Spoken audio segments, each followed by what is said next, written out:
Je me rappelle de janvier 2020. C'était encore un mois d'insouciance, le mois de janvier. Il se passait quelque chose en Chine, c'était loin. Les nouvelles étaient plutôt rassurantes sur le fait qu'on allait contenir cette maladie. On parlait d'un coronavirus déjà depuis mi-janvier.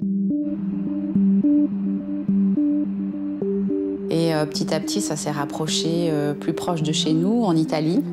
Et je me rappelle du premier patient qu'on a accueilli dans notre département. Donc c'était à l'unité Julliard 41, un patient qui revenait d'Italie. Et tout le monde s'en souviendra, je pense. Et on sait bien que quand on voit un virus qui se transmet si facilement, un virus respiratoire, il n'y a aucune frontière fermée qui peut le retenir. Au début, quand on disait on a confiné 50 millions de personnes en Chine, on se disait mais il n'y a qu'en Chine on peut faire ça. Mais il n'y avait pas qu'en Chine qu'on pouvait faire. On l'a fait. On n'avait pas le choix, toute l'Europe l'a fait, les États-Unis l'ont fait. En tout cas, on a tous les pays ont dû adapter des réponses qui, de près ou de loin, s'apparentaient à une forme de confinement. Alexandra Calmi, Marie-Laure Caballo-Ella and Jérôme Pougin could never have imagined that they would have to endure 12 months so intense, so tough, and so uncertain. Together with the 14,000 others at the Geneva University hospitals, they shared the same fears and uncertainties on the COVID-19 front line. Très rapidement, début mars, il y a un médecin qui fait le même métier que moi, qui est chef de service dans l'Est de la France et qui meurt. Il meurt du Covid. Mon âge. Bon, voilà, donc la peur commence. La peur commence à ce niveau-là. Et puis la peur d'être submergé. In January 2020, we didn't yet know that the world would go into lockdown, that this unknown virus would turn our lives upside down, that our carefree life would disappear so quickly that getting close, touching or kissing would be so risky. In Geneva, a first screening centre was opened. Hundreds of people with suspected COVID-19 flocked to the centre, kept separate from other patients. As soon as the new coronavirus was identified in China, the Geneva University hospitals came up with a diagnostic test and shared it with other laboratories in Switzerland. On the 27th of February, Geneva detected its first positive COVID-19 patient and prepared to face the crisis.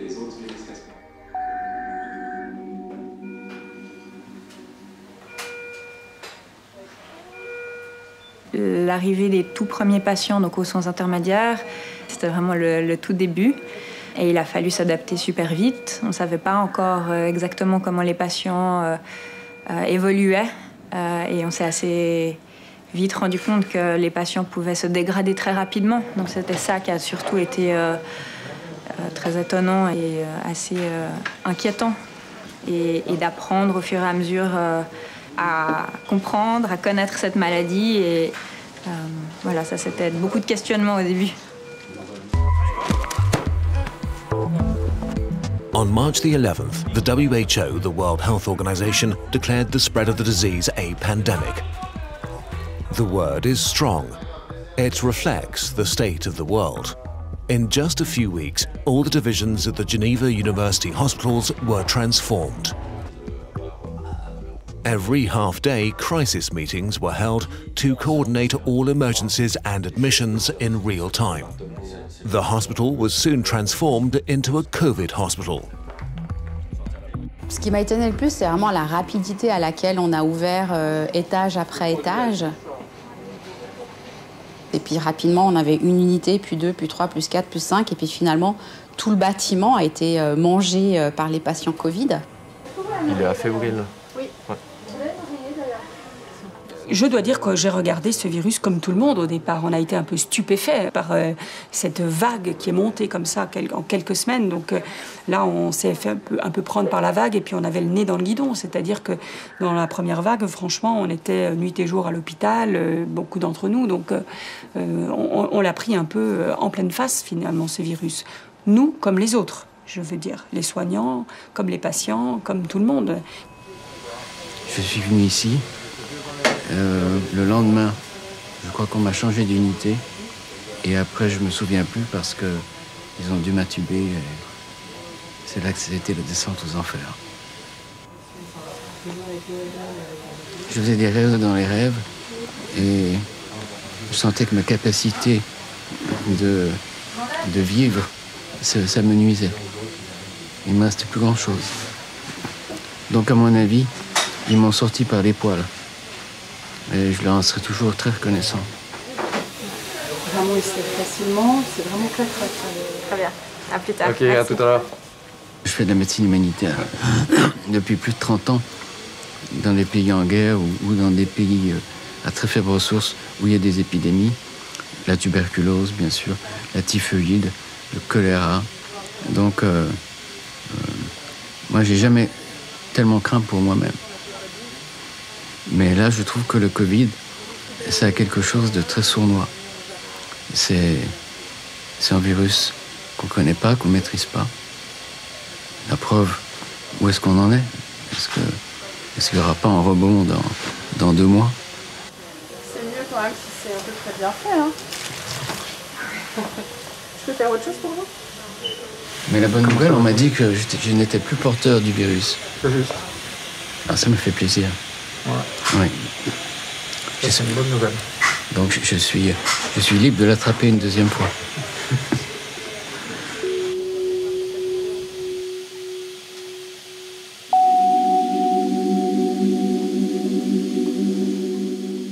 Some patients hit by the virus have no symptoms. Others have little more than a cold. Yet others experience extreme fatigue, loss of taste and smell. Those most affected, the most vulnerable, have problems breathing and require intensive care.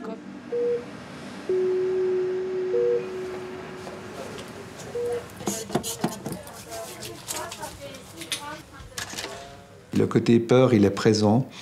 Il est présent surtout dans ma fonction. Il est présent, pas forcément pour moi-même, mais dans ma fonction de me dire, voilà, j'ai une équipe, comment ça va nous toucher à différents niveaux? Comment ça va toucher, premièrement, est-ce qu'ils vont tomber malades?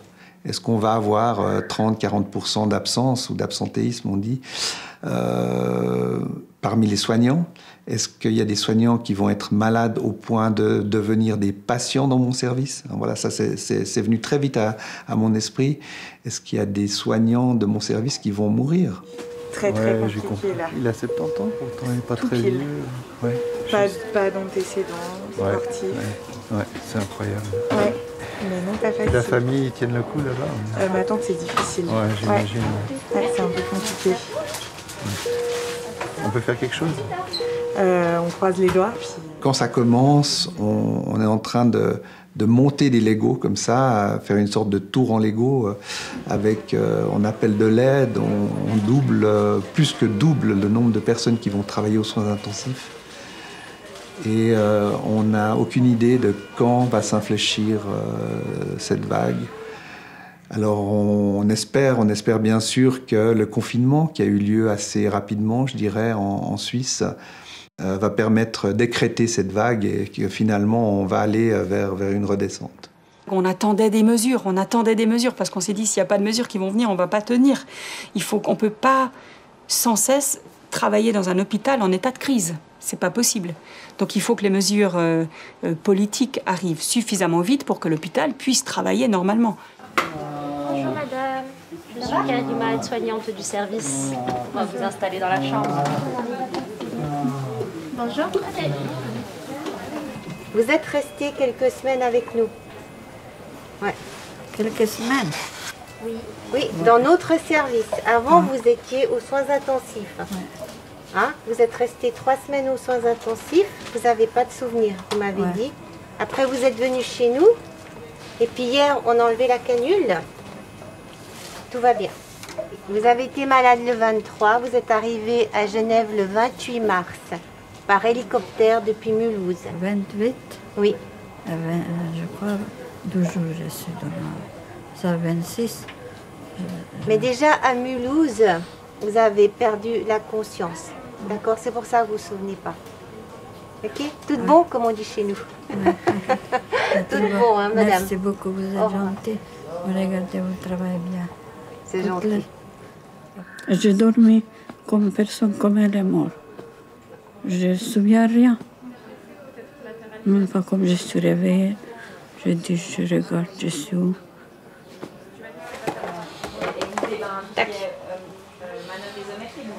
Madame A, elle revient de très très loin. La ventilation artificielle seule n'a pas suffi. Donc pendant 2 semaines, elle avait une machine qui oxygénait à l'extérieur de son corps son sang, en plus de la ventilation artificielle. Donc heureusement, aujourd'hui, elle va bien. Merci. On va aussi prendre contact avec eux. Et hier, aussi, nous avons marché seulement. Seulement, c'est pas beaucoup. Parce que j'ai pas force. Je sais pas. Vous savez, pendant que vous étiez aux soins intensifs, les infirmiers, médecins, tous les intervenants qui se sont occupés de vous, justement pendant cette période de 3 semaines où vous dormiez, ils ont consigné dans un carnet, enfin c'est sur l'ordinateur, tous les jours, ils ont écrit ce qui vous arrivait, quels soins ils vous donnaient, quel traitement vous receviez. Quand vous êtes prête et que vous avez envie, ça vous appartient. Peut-être aussi, si vous souhaitez partager avec votre famille pour un peu reconstituer, peut-être ça vous aide aussi à faire revenir des souvenirs. Mais je pense que c'est vraiment quelque chose qui peut être une aide et tout bon pour vous, vraiment. Regarde ça. La pathologie qu'induit le coronavirus, c'est essentiellement une pneumonie très sévère et qui va se transformer dans un syndrome de détresse respiratoire. Donc, il reste 80 de propofol et puis c'est tout. Bon, c'est bien. Sa fille qui va être contente. On l'a vu hier, elle était très très contente. Ouais, parfait. C'est une pathologie qui était quand même relativement rare. Voilà, on en voyait 1, 2, 3 par mois. Dans mon service. Alors, quand il y en avait un, on allait tous regarder, on allait faire les réglages ventilatoires du respirateur, voilà, me donner les meilleures thérapeutiques. Une maladie compliquée. Et tout d'un coup, au 1er avril, j'avais 67 de ces malades en même temps qui avaient cette pathologie-là. Ouais. À tout à l'heure, alors. Contact avec la famille, on a eu chez nous. Oui, sa femme hier. Ah oui. Oui. Elle vient aujourd'hui, elle a un rendez-vous dans l'après-midi, ils ont une fille de 3 ans. Alors forcément qu'on apprend beaucoup en plus. On apprend beaucoup plus vite dans la prise en charge de cette pathologie quand on a un tel volume. Parce qu'on voit les modifications qu'on fait, elles sont soit toutes très vite bonnes, soit elles se payent cash. Ça va, c'est le début, Neshan. Ça va.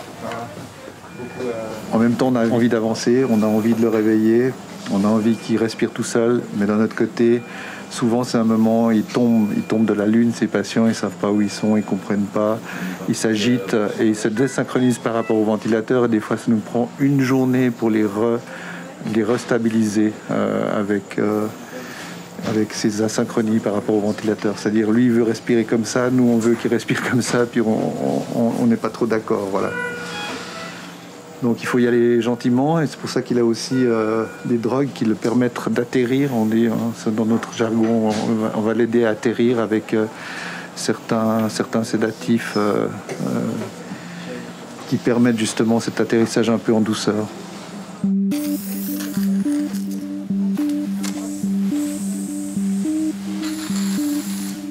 Si vous allez dans les unités, je pense qu'il faut renvoyer à notre plateforme et puis avoir un même son de cloche. Several doctors from different specialities are discussing the uncertainties of treatment, new therapies, recommendations, syntheses, constant exchanges to update methods and protocols as quickly as possible. Il y a un traitement recommandé, traitement possible et traitement exceptionnel ou traitement compassionnel.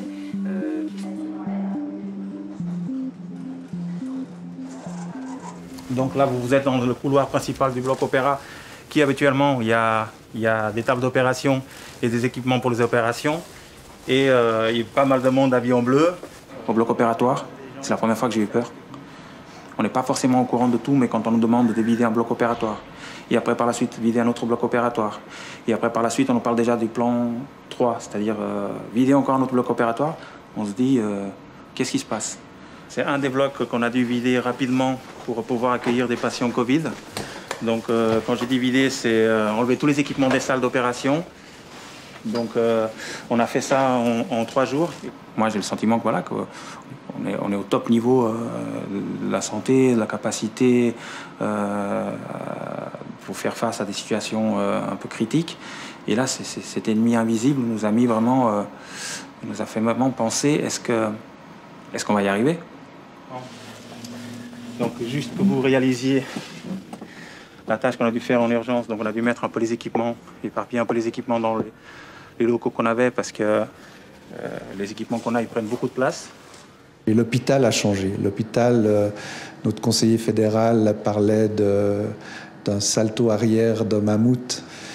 Je suis impressionné, franchement, je suis impressionné par l'hyper-adaptabilité dont on a été capable, notamment lors de la première vague en l'espace de 3 semaines. Ouais, c'est quelque chose d'incroyable. Et partout dans l'hôpital, les soins intermédiaires, les unités de traitement en médecine, en gériatrie, tout ce travail qui a été coordonné, fait, moi je suis vraiment impressionné. Alors, pour les, je ne sais pas, 7 chambres en particulier, mais c'était des bureaux en fait, qui étaient occupés par des services transversaux de l'hôpital. Il y avait la division des affaires extérieures, il y avait des bureaux un petit peu type open space qui ont été déménagés en fait, de façon très rapide. Alors, de rien, d'avoir des lits prêts dans une semaine, ça évidemment, c'est un challenge majeur. Le challenge était, si vous voulez, principalement au niveau logistique. Par exemple, on a découvert au départ qu'on n'a pas suffisamment d'oxygène dans ces chambres. Donc, la première challenge était comment on arrive à avoir suffisamment d'oxygène dans toutes ces chambres qu'on a besoin. Et une fois qu'on a résolu ce problème, c'était comment on distribue cet oxygène, parce qu'on a découvert qu'on n'a pas eu suffisamment de distributeurs de l'oxygène, comme vous voyez par exemple ici. Donc on était obligé de nous organiser qu'on a suffisamment d'oxygène. Le masque, vous le supportez bien? C'est un peu long. Hein. Voilà. Depuis ces 3 derniers jours, on va dire, comment vous vous sentez au niveau du confort respiratoire? Est-ce que vous avez l'impression que les choses sont stables? Elles s'améliorent un peu ou ça se dégrade un petit peu? Stable.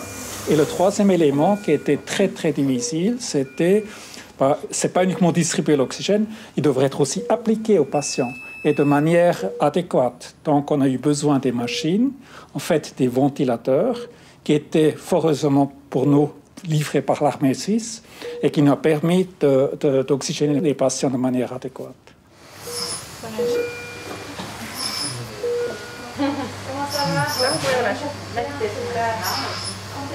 Ça va? Mais nous, ça nous fait plaisir de vous voir comme ça. Vous avez des questions pour nous? C'est vrai que pour tout le matériel, on a été à un moment où le monde entier et les pays avoisinants recherchaient les mêmes choses au même moment. Et c'est vrai qu'on a eu de l'attention sur les masques, sur les blouses. Tout arrivait au compte-gouttes, mais finalement, on n'a jamais manqué de ces éléments clés.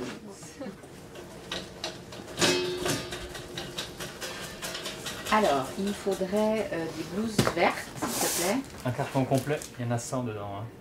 Alors les difficultés d'approvisionnement, elles nous ont vraiment beaucoup occupés durant la première vague, avec des inquiétudes sur plusieurs médicaments. Mais c'est vrai que le propofol, donc, qui sert à endormir les patients qui sont intubés, qui était donc vital, était disponible en quantité insuffisante. Donc on a vraiment dû travailler un peu sur tous les fronts. Ensuite, on a été plutôt à l'étranger, on a cherché d'autres sources d'approvisionnement, avec vraiment une très grande prudence aussi, puisqu'on sait que certaines sources d'approvisionnement lointaines, et on l'a vu pour les masques, peuvent fournir des produits qui ne sont pas forcément de bonne qualité. Tu peux me prendre juste 2 oxymètres pour capteur d'oreille pour les Massimo? Ouais. C'est quelle unité, s'il te plaît? C'est pour les physios. D'accord. Et puis l'autre aspect important, ça a été la modification au sein de l'hôpital avec des unités de soins tout à coup qui poussaient dans des endroits peu habituels. Et nous, on a dû assurer l'approvisionnement, assurer la gestion de stock dans ces unités. C'est vrai que quand vous mettez des patients de soins intensifs dans une salle de réveil, les besoins en médicaments sont totalement différents. On peut plus se contenter de passer une fois par semaine pour remplir l'armoire, mais il faut passer tous les jours, il faut gérer des stocks. Et donc ça, c'était aussi une grosse charge de travail de gérer les approvisionnements dans les unités de soins. Bonjour. Comment ça va? Bien. D'accord. Vous avez mal quelque part? Non. Je pense que la limitation était plutôt comment on peut former rapidement suffisamment de personnel pour qu'ils aient la compétence pour prendre en charge des patients quand même très malades. Et donc ça, c'était, je dirais, le grand challenge. Et grâce à des infirmières Iris qu'on a eu à disposition, cette formation a été vraiment très poussée et rapidement, ces gens sont venus très performants. Non, je suis avec vous dans cette chambre. On est deux par chambre en général. Ouais. Et quand les IAG décident d'un lit pour toi, parce que tu n'es pas toujours au courant quand il y a un lit disponible, elles le marquent ici. The care provided to victims in the first wave of the epidemic was first and foremost first aid, indispensable and uncertain. To fight against this unknown virus, with no defined therapeutic response, the world gradually turned to isolation, closing and then locking down. The world was also closed down for hospital patients who were often deprived of visits by their family and friends. 1, 2 et 3.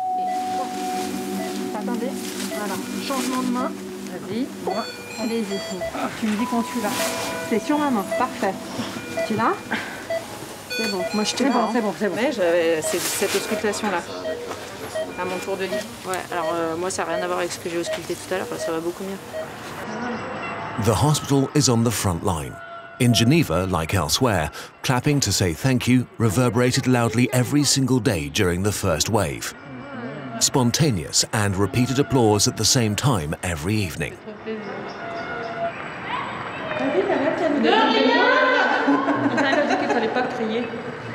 Enfin, jusqu'à présent, j'avais jamais eu l'impression de mettre ma vie en danger en soignant d'autres personnes.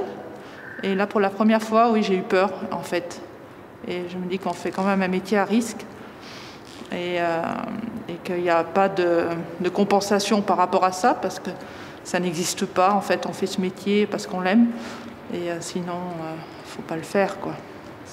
Voilà. Moi, ça m'a donné un peu de courage pendant la première vague, quand j'allais sur le balcon là et qu'il y avait mes voisins qui applaudissaient dans mon sens, parce que je suis la seule de l'immeuble, en l'occurrence. Donc tout était pour moi. Et qu'ils me regardaient et qu'ils nommaient mon prénom, etc. Mais c'est pas facile de se dire on m'applaudit parce que... Mais finalement, j'ai fait quoi vraiment là aujourd'hui? Est-ce qu'il n'y a pas de traitement, il n'y a pas de vaccin? Bon. Moi, ça m'a beaucoup perturbé le fait de rien pouvoir apporter de très tangible. Bien sûr, on apporte des soins, du réconfort, de l'oxygène, des soins intensifs. C'est pas qu'on n'apporte rien, c'est majeur. Ça a sauvé des vies aussi, hein, il faut pas du tout... Mais enfin, on était dans toute cette interrogation. Mais est-ce que nos traitements marchent? Ou est-ce qu'on fait du mal? Ou est-ce qu'on fait du bien? Donc, c'est pas facile de naviguer, finalement, dans ces interrogations. Peut-être c'est ça qui a rendu ma position par rapport aux applaudissements. En tout cas, au début, quand j'en parlais, je me disais « Oula, je suis un peu mal à l'aise ».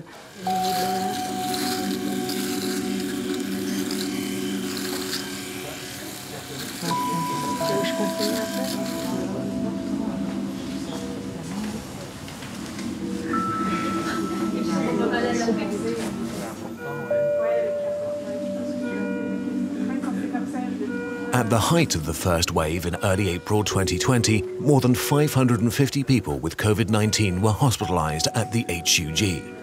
On entend parfois des personnes dire « mais finalement la vague n'était pas si lourde puisque les hôpitaux n'ont pas été submergés », mais je pense qu'ils ne mesurent pas à quel point les hôpitaux auraient été submergés si on n'avait pas eu tout ce processus de préparation. On avait quand même 2 fois plus de personnes aux soins intensifs que ce qu'il y a de place dans l'absolu habituellement, et on n'était pas submergés parce qu'on avait prévu encore plus de place que ça. Pour le moment, à l'heure où on enregistre là, on a eu une vague, peut-être en aura-t-on d'autres, il faudra espérer qu'elle ne soit pas plus grande. Ok, à tout à l'heure.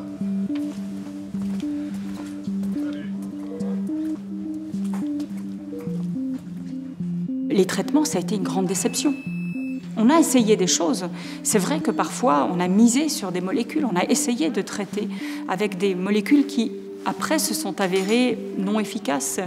Mais je ne regrette pas cette période-là, dans le sens où c'était normal d'essayer tout ce qu'on pouvait pour traiter les gens. Je ne vois pas ça comme une faiblesse, mais plutôt comme une démarche liée à l'incertitude. L'incertitude nous pousse à essayer des choses et puis évidemment à prouver ensuite qu'elles fonctionnent ou qu'elles ne fonctionnent pas. Hop là, oui. Ok. Ok. Patience. Oui, patience.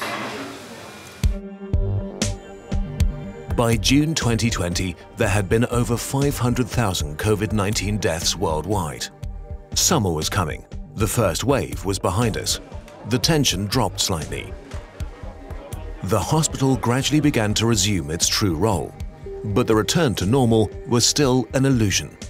At the hospital, behind every window, everyone was aware of the fragile calm. The virus has not gone away.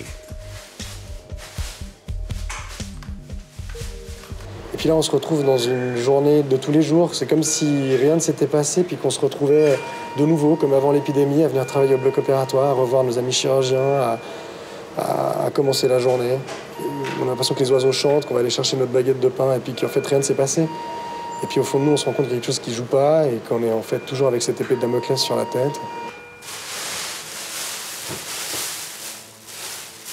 Nous, on ressent une deuxième vague. C'est la vague de tous les patients qui ont été déprogrammés ces dernières semaines.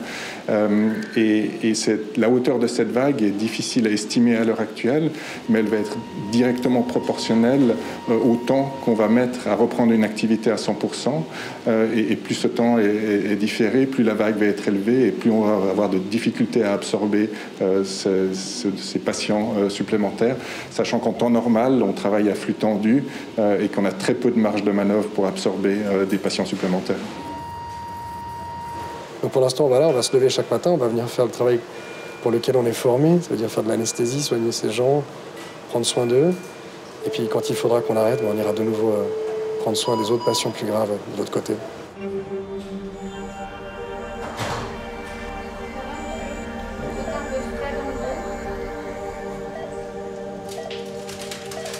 Je pense qu'on évolue. Celui qui n'a pas évolué pendant cette crise, c'est qu'il était sur une autre planète où il n'a pas vraiment fait partie de la gestion de la crise.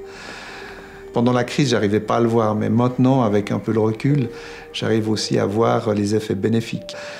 Je pense qu'on arrive à plus serrer les problèmes, les simplifier. J'espère que ça va tenir.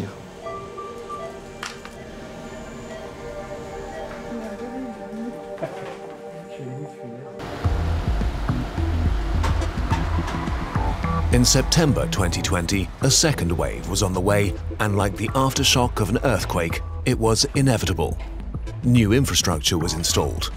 The surprise caused by the first wave gave way to a kind of weariness ranging between acceptance and resignation. As an international city, Geneva, the headquarters of the WHO, became one of the hearts of the pandemic. For several days, it was even the region most affected in the world. The number of testing centers was increasing. Et puis le questionnaire, il est recto verso. Merci beaucoup. C'est-à-dire quelqu'un qui est symptomatique, quelqu'un qui est hospitalisé en soignant symptomatique, il doit être testé par des PCR. Test, screen, isolate. Geneva strengthened its strategy for breaking the train of transmission and was concerned about its hospital. Vous l'aurez compris, si je prends la parole devant vous aujourd'hui, c'est parce que nous allons rentrer dans un mode que l'on espérait ne pas avoir besoin de revivre, et pourtant on l'a déjà vécu une fois, qui est ce mode de gestion de crise, parce que l'hôpital se retrouve avec cette deuxième vague qui est là. Aujourd'hui, on ne peut pas dire qu'elle démarre, on y est, et malheureusement, avec plus de 30 hospitalisations ces dernières 24 heures, il ne fait pas de doute que nous sommes dans une pente ascendante qui nécessite que l'on bascule dans des modes de gestion différents, que l'on retourne à un mode de gestion de crise.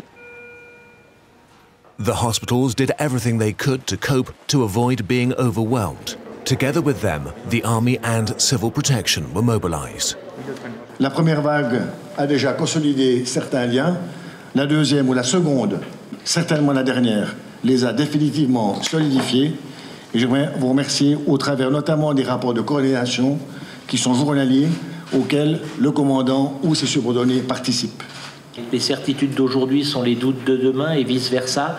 Et c'est vrai qu'on aimerait, au sein de la population, avoir un cap tracé avec des étapes bien définies pour que l'on sache chacun et chacune où l'on va. Ce n'est pas le cas. Et il faut non seulement faire face à une activité qui est extraordinairement plus dense que d'habitude, mais également tenir sur la durée. Et nous nous sommes retrouvés dans une situation où cette nécessité de désinfecter les ambulances rapidement, alors que le patient est en train d'être transféré au service des urgences et d'être pris en charge dans le transfert entre les ambulanciers et les professionnels des urgences, eh bien pendant ce temps-là, les ambulances sont désinfectées, elles peuvent repartir tout de suite sur le terrain. À défaut, et je tiens à dire la vérité, ce qui est la vérité, c'est que si nous n'avions pas eu l'appui du SIS et l'appui de la protection civile, nous aurions été en manque d'ambulances à Genève pour répondre aux appels du 144. Alors, le fait que maintenant on ait des dyspnées ou des détresses respiratoires, on met de l'étiquette suspicion Covid de toute façon. Health systems around the world were put under severe strain. In some countries, such as Italy, the crisis pushed hospitals to their limits.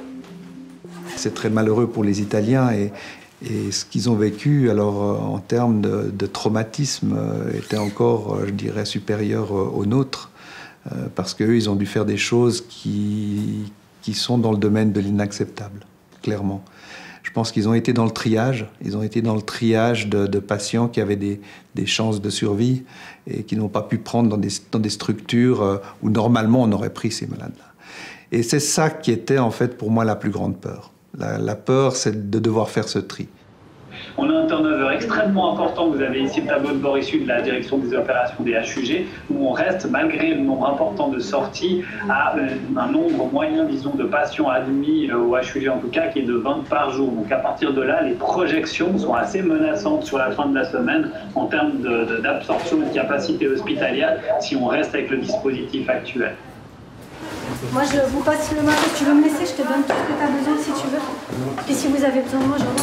Quand on a des colloques et puis qu'on commence à parler de lits qui deviennent, qui se raréfient, on se dit, est-ce qu'on va continuer à faire les soins qu'on a l'habitude de faire demain, ou est-ce qu'il faudra qu'on limite les soins chez certaines catégories de personnes?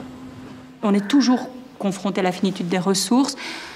Les ressources sont jamais infinies, ceci dit, quel que soit le pays où on travaille, mais c'est vrai que là, en Suisse, à Genève, dans cet hôpital pour lequel j'ai plus le profond respect, tout d'un coup de se dire, mais est-ce qu'il y aura assez de masques pour tout le monde? Est-ce qu'on va pouvoir mettre tous ces patients dans des lits? C'est une question que je ne pensais pas un jour pouvoir me poser. Vous n'aimez pas l'hôpital? Ouais. On va à l'hôpital, monsieur? Vous avez été souvent? On y a beaucoup réfléchi. On n'a eu pas beaucoup de temps pour réfléchir, mais on y a beaucoup réfléchi. On a beaucoup communiqué là-dessus. Et on s'est dit notamment qu'on n'allait pas le faire seul. C'est une chose qui arrivait très vite, on ne veut pas que le porteur du BIP d'admission des soins intensifs soit tout seul. Donc on a dit, voilà, on peut appeler un ami. Et on va même le faire à deux. On va même le faire à deux intensivistes, en confrontant les arguments. Puis on va même le faire à trois. On va le faire avec le médecin qui nous demande l'admission. C'est souvent l'urgentiste ou le médecin de l'étage qui a son patient qui se décompense. Et de dire, finalement, on va prendre cette décision à trois. Et puis après, on notera dans le dossier, la décision a été conjointement prise par les trois. Donc de diviser, au fond, un peu cette charge, ce poids de la décision.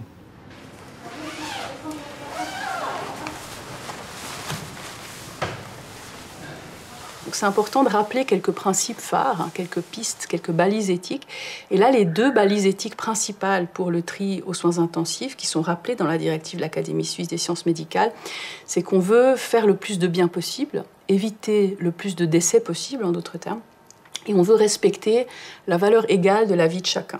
Les critères de deuxième niveau de l'Académie suisse des sciences médicales, qui sont des critères beaucoup plus restrictifs que ceux que nous mettons en œuvre habituellement, ne seront appliqués qu'en cas d'absolue nécessité.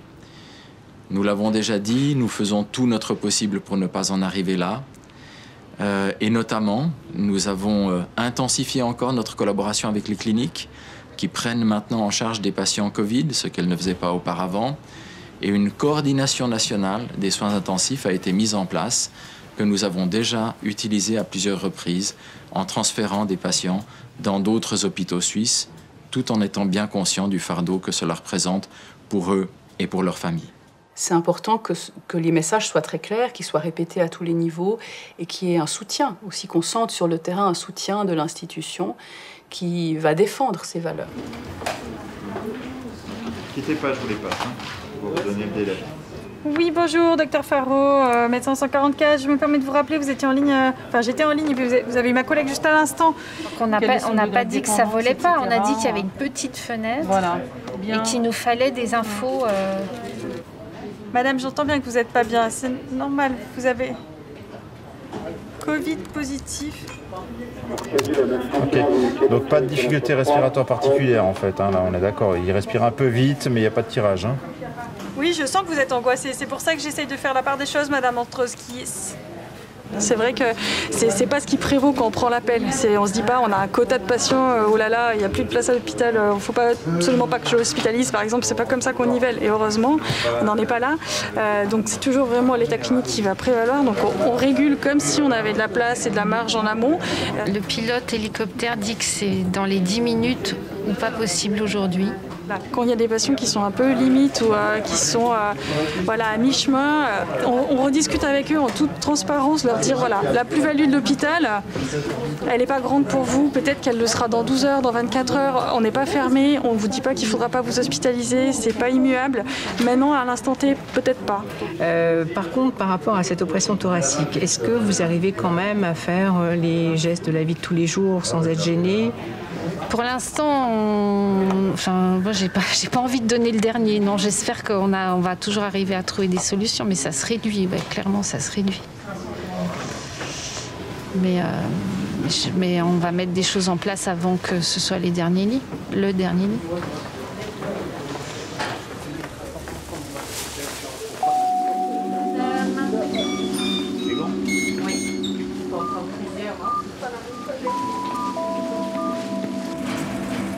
During the second wave of the epidemic, 10 patients were transferred by helicopter to other Swiss university hospitals.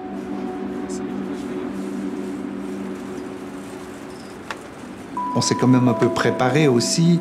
On a eu la situation d'Ebola avec un patient à Genève qui nous avait un peu prémédiqué, je dirais, pour recevoir des patients infectieux, graves, avec des points d'interrogation. Mais là, ce qui est différent, il y a l'aspect de masse, de rapidité de développement, d'épidémie qui se transforme en pandémie. Donc il y a le côté un peu de fascination, de peur, mais aussi de satisfaction finalement d'y arriver, de voir que, voilà, pour reprendre un peu ces termes, la digue elle tient, quoi. La digue elle tient, on n'a pas des gens qu'on ventile dans les couloirs ou dans des chambres d'hôtel. J'ai des notions de médecine de catastrophe, de médecine humanitaire. Je pense que voilà, on est là, à ce moment-là, on serait arrivé dans une médecine de catastrophe.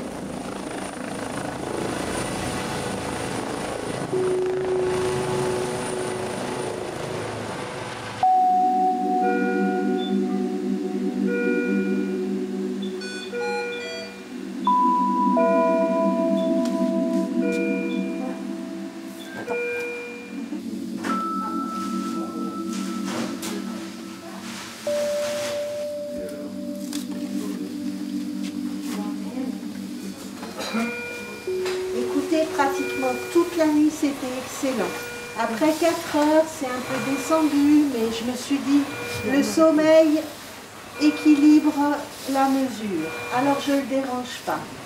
Allez, j'enlève le masque. Ah. Je suis sûr que vous connaissez l'histoire du masque de fer. Oui. Enfin, je crois que je la connais mieux à la télé. This second wave is challenging care teams already worn down by the first one. Hospital staff are feeling increasingly exhausted in the face of the scale of the pandemic, as if everyone is facing a never-ending day.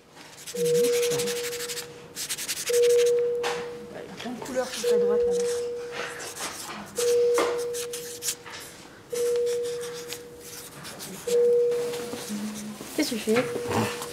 Qu'est-ce qu'elle a, Morgane? Pourquoi? Elle est mignonne. C'est pas encore, tu sais, c'est bien. Ah, c'est pas grave, regarde.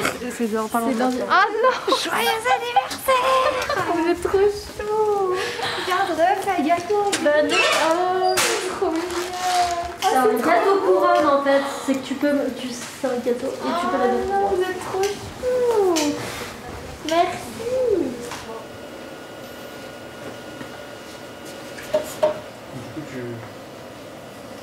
En rose. Si tu as payé Marie, c'est cher, mais si c'est elle. Un collègue qui va me rendre franchement, du coup, il a 80. Ouais. Parce que parfois les patients ils se dégradent brutalement, tu vois. Ou ben, comme Morgane est partie au scanner, tu vois, on est prévenu au dernier moment que les patients descendent ou quoi. Donc t'essayes de t'organiser au mieux pour que toutes les choses qui sont à faire soient faites. Et puis après, on mange quand on a le temps, on fait...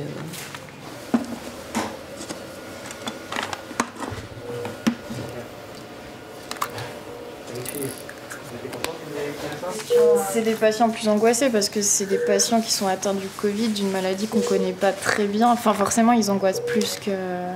C'est vrai que là, ils sont dans les chambres à plusieurs, ils ont les scopes, ils ont les respis, ça sonne tout le temps, ils n'arrivent pas à dormir. Enfin... C'est des environnements très anxiogènes, quoi. Ça fait peur, et puis beaucoup de gens, ils sont dyspnéiques, donc ils sentent qu'ils respirent mal, qu'ils n'arrivent pas à respirer. C'est hyper angoissant comme sensation, quoi. Et on a eu des patients dont les conjoints étaient décédés juste avant eux, avant qu'ils arrivent ici, qui sont eux-mêmes décédés par la suite, ou des choses comme ça. Donc c'est compliqué aussi, parce qu'il y a beaucoup de gens qui nous disent, qui sont Covid+, par exemple des fils ou des filles de patients, et qui disent mais c'est moi qui l'ai transmis à mon père, à ma mère, et puis voilà, ma mère elle est décédée, maintenant mon père il est ici. Il y a beaucoup de culpabilité aussi dans tout ça.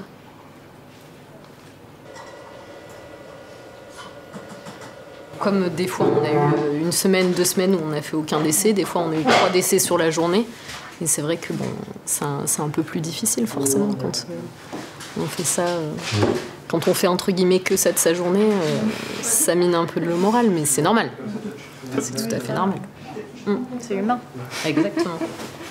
On est hyper soutenus, les collègues prennent des nouvelles, on débriefe, on discute. Enfin, on n'est pas seul, quoi. Donc ça, c'est important aussi. Là, il est bien, il dort.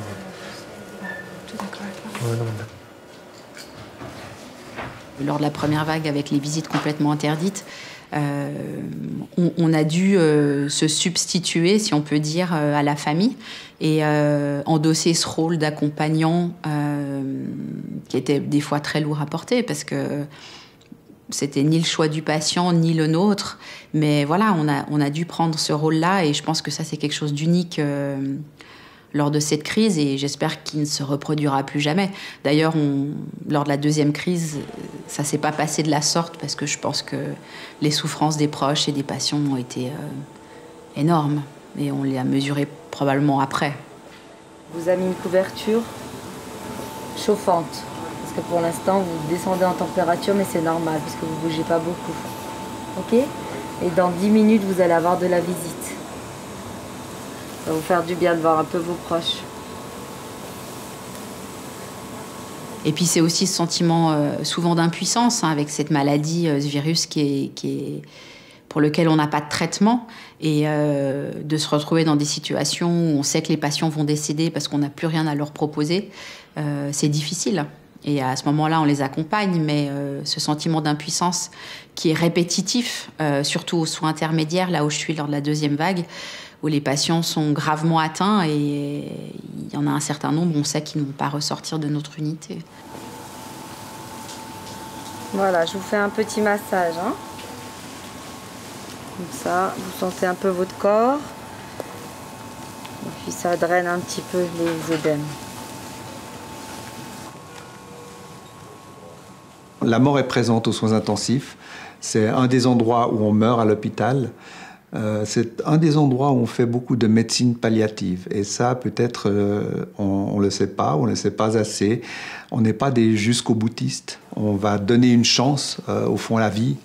Et quand la porte se referme, à ce moment, on sait aussi prendre des décisions d'abstention thérapeutique ou de retrait thérapeutique. Simplement de se dire, ben là, on n'y arrive pas, on va laisser ce patient partir parce que le projet de vie n'est plus un projet de vie, au fond. On s'est même décontracté, ça fait sonner le respire. Déconstante. Ça lui a fait du bien. Voilà.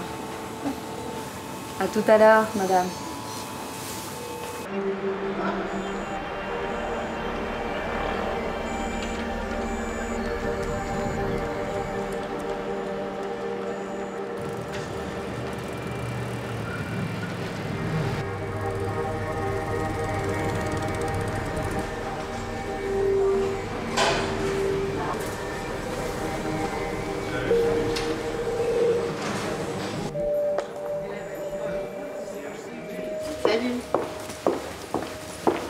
Bonjour Belma. Salut Aziz. Bonjour tout le monde. Vous allez bien? Ouais, ça va. Ouais, ça a été? Ça a été, ça va. Ouais? Quand même un peu chargé, mais ça va. Bon. T'as fait la nuit toi Florence? Oui. Ouais. Adeline aussi. Attends, parce qu'il y a Barbara, qui est une jeune qui a commencé. Oui. Il y a Christelle qui était aussi là la semaine passée, une nouvelle. Et puis on a Véronique, qui est une ancienne infirmière anesthésiste. On a, je vois 2 places, le reste est plein aussi. Donc il y a eu beaucoup de boulot cette nuit, beaucoup de boulot ce matin. On continue sur notre lancée. Je ne sais pas si vous avez vu la courbe aujourd'hui. Il faut qu'on continue de s'accrocher. On a tous ces jeunes infirmiers et aides-soignants en renfort. Donc je compte sur vous pour votre accueil et puis votre encadrement. Je sais que des fois, du jour au lendemain, vous n'êtes pas au même endroit. C'est pas parce qu'on a fait exprès, c'est juste parce qu'on doit répartir les compétences chaque jour. Et il se peut que des fois, 2 horaires de suite, vous changiez d'unité. Véronique? Oui. Donc toi, tu vas aussi ok. Juste là, à gauche. Tu peux suivre François d'ailleurs. Donc elle est avec Clément. Excusez-moi, pardon. Bernard, je voulais vous féliciter pour le travail. Plus de canules. Oui. Comment vous vous sentez? C'est un beau visage parce que déjà mis les doigts ici pour parler. Mais évidemment qu'il y a des fois où je craque, évidemment il y a des fois où je pleure et il y a des fois où je me dis que je ne vais pas y arriver. Mais voilà, la force, je pense que c'est d'être tous ensemble et puis de se soutenir. Et puis il y a toujours quelqu'un qui prend le relais quand ça va moins bien, donc je peux toujours compter sur les autres. Et tu m'as dit 37 points. Bonjour, vous vous appelez comment? Nous, on doit rester sur pied, continuer à travailler, même si c'est insoutenable, et on doit le garder pour nous. Et c'est vrai que les groupes comme ça permettent d'exprimer les sentiments qu'on a, et je pense que c'est essentiel quand on vit tout ce qu'on vit ici. Et c'est parce qu'à l'extérieur, ce serait insoutenable. Moi, je peux rien parler à ma famille de tout ce que je vis ici. C'est impossible. On a le résultat du test. Oui. Il est positif. Oui. D'accord. Donc vous avez le coronavirus, l'infection à coronavirus. Oui. D'accord.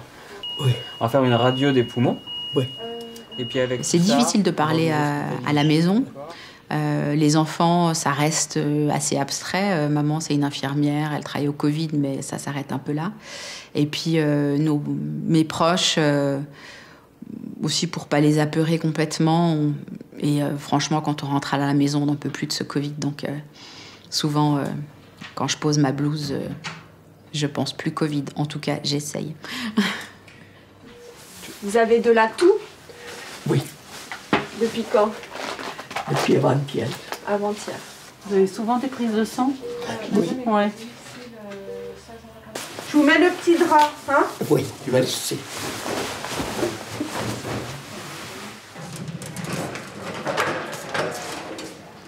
Alors, c'est vrai que j'ai pas tout dit. Sincèrement, j'ai pas tout dit. J'ai eu des moments je dirais pas de détresse, mais d'immense inquiétude, de grande fatigue aussi. Et on veut quand même donner aussi une bonne figure par rapport notamment à ces enfants, pour pas trop les inquiéter. Comment ça va la respiration? Ça va. Ça va? Vous n'avez pas toussé? Pas craché? Non. Et vous n'êtes pas gêné là quand vous êtes complètement allongé, vous n'êtes pas gêné par la respiration? Un tout petit peu. Un tout petit peu. Oui. Et vous vous sentez mieux quand vous êtes assise? Oui. Je me suis oublié, oui. Ouais, je me suis oublié personnellement. Oui, je pense, oui. Après, on essaye de maintenir le lien qu'on peut avec les gens essentiels, je dirais. C'est ça. Alexandra, c'est plus facile.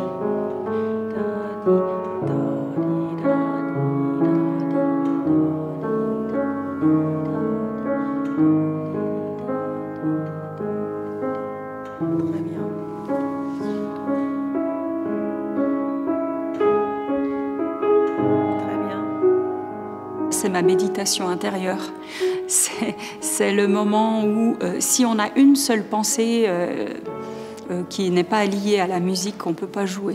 Ça m'arrive d'ailleurs souvent de me mettre au piano et de dire aujourd'hui je ne peux pas, parce qu'il y a trop de trucs dans la tête, il faut absolument que je réponde à ça, il faut que je réponde à ça. Je ne peux pas jouer, je n'ai pas l'esprit pour. Donc c'est un effort de concentration absolument majeur, en tout cas pour moi, qui ne suis pas du tout une professionnelle. Alors chacun a sa manière de se ressourcer. Moi, je ne suis pas une sportive, voilà, je ne fais pas d'autres activités très physiques. Donc pour moi, c'est mon physique à moi, c'est de me concentrer, de faire du piano. Je peux reprendre depuis là. Oui, oui, on peut rester dans l'image. C'est un lac calme. Et tout d'un coup, on regarde un petit bateau là. C'est la voie là.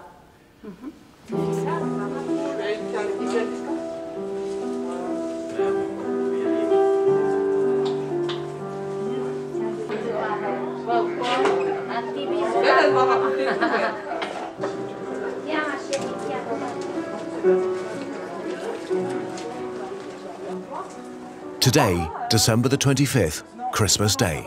Even in hospital, this is a special day. It is today that Charles Henri, 67 years old, who was struck down by the virus during the first wave, has chosen to return to the place where he came so close to death, his own death. He spent more than 2 weeks in intensive care in a coma about which he remembers almost nothing. Ouais, c'est ici. Ah ouais, c'est ça. C'est une photo qui est historique maintenant. Ouais. Et ça va? Aujourd'hui, ça va bien. Et puis, vous voyez, on boucle la boucle, hein, parce que je reviens quand même dans l'endroit le plus compliqué de ce voyage. En tout cas, voilà toute ma gratitude. Comme je dis souvent, on m'a sauvé la vie ici, hein, parce qu'on fait un beau métier. Voilà. Bonne fête à vous, au revoir. Merci beaucoup. In 2020, COVID-19 dominated our lives, restricted our freedoms, our pleasures, our desires. This virus, 1,000 times thinner than a human hair, has locked us into a major global crisis. After 12 months of fighting, the crisis is still not over for the 14,000 employees at the Geneva University hospitals. Donc oui, on a beaucoup appris, mais ça reste une situation problématique, tendue, et on a besoin de tout le monde. Tout le monde a besoin de tout le monde pour que on trouve le chemin qui a le moins d'effets négatifs possible. On a affaire à un problème mondial. On est là en train de discuter, mais à travers le monde, il y a à peu près 2 millions de Thomas et Laurent qui discutent la même chose autour d'un Zoom pour parler des mêmes patients. Et ça, c'est relativement exceptionnel. Puis le dernier point, c'est que le médecin tout-puissant, il n'existe pas dans toute cette histoire. La médecine toute-puissante, elle n'existe pas. C'est une affaire de société maintenant, depuis longtemps, au même titre que le sida est une affaire de société, au même titre que les pandémies le sont, qu'elles soient Ebola, H1N1 ou autre. Rien que la manière dont on se rencontre, la manière dont on se voit, dont on interagit entre nous, tout ça a changé radicalement en une année. Et puis je crois qu'il y a un impact, si je peux me permettre, qui est par contre commun avec beaucoup de pandémies, notamment entre le sida et ce qu'on voit maintenant avec la Covid-19, c'est la stigmatisation, la marginalisation, la peur de l'autre. Tout ça, ce sont des choses qu'on a vues dans beaucoup d'autres épidémies. On l'a vu dans la syphilis il y a très longtemps, sans parler même de la peste. Donc je pense que ça évoque beaucoup de choses en nous, de vérifier qu'on ne commette pas les mêmes erreurs à ce sujet.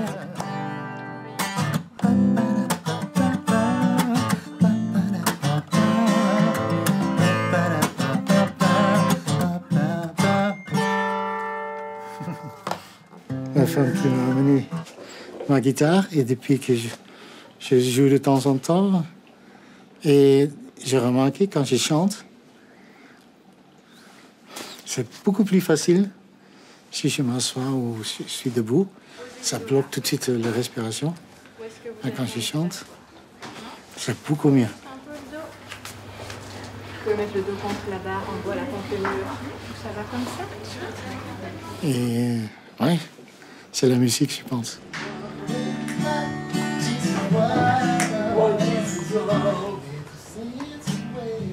Oh happy day, oh happy day, oh happy day.